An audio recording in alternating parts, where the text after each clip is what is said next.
Okay, in this video, I'm going to show you how to set this trap and a few things about it.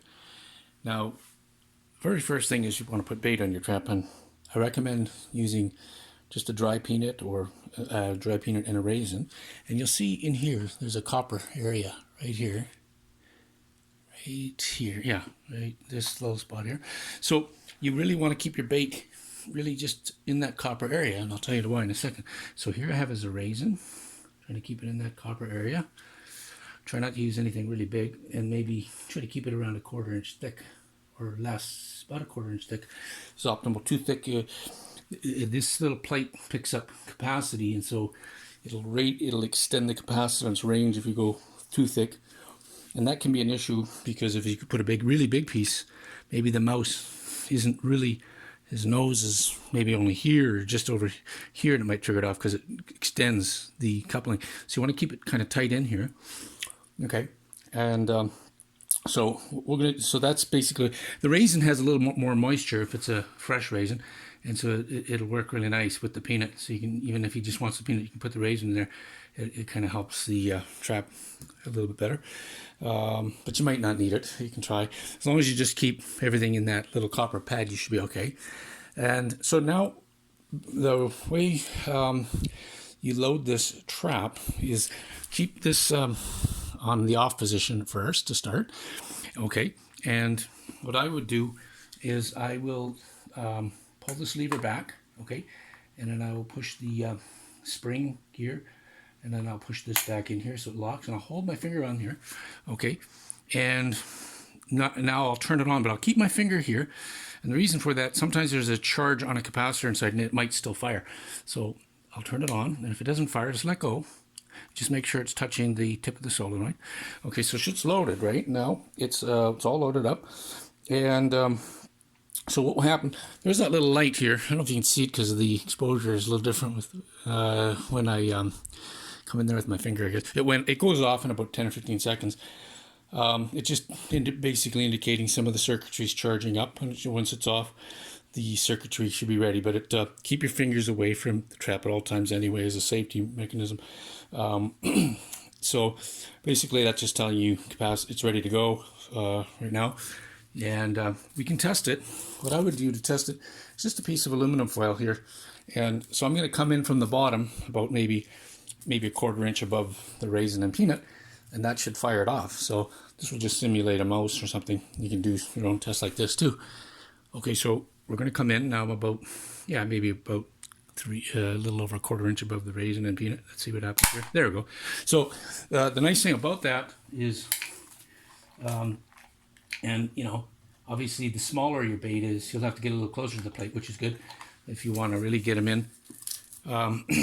So his head will be really just right near that copper plate, which is where you really want his head.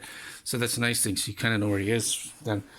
So now that the trap is fired, I mean, you could leave it on and reload it if you wanted to, simply, but you just got to make sure you're holding it so you don't get your fingers in there, and you can let go, and it's ready for the next firing, I guess you could say.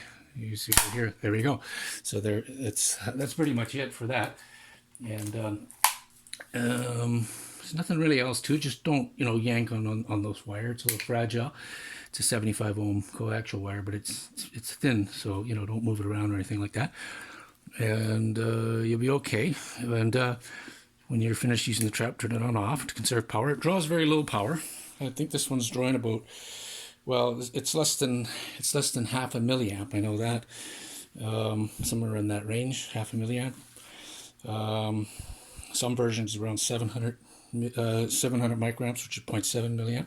So anyway, it's going to last a long time, because the way when you first turn it on, it charges up a big cap, and then it doesn't really draw a lot of current after that. It just only takes maybe 30 seconds or so to charge up that cap, and then it's just sitting there running the circuit at a very low power, so you can run your 9-volt battery for quite a long time. And so the 9-volt battery just goes in the back here. I just have it, so you just have the little clip here, and you just snap one in. Okay, you just drop it in there. And then I should mention, when you're ready to use the trap, real, then I would recommend to put the plate on. Put this, I got a little plate here, and just put it on here. And the reason for that is just to keep the mouse. The mouse has to go in this way now. He can't jump over into this area of the circuitry or on this side of the trap maybe, and maybe dislodge the thing by putting his weight here. You want his head right here. So this is the idea with this.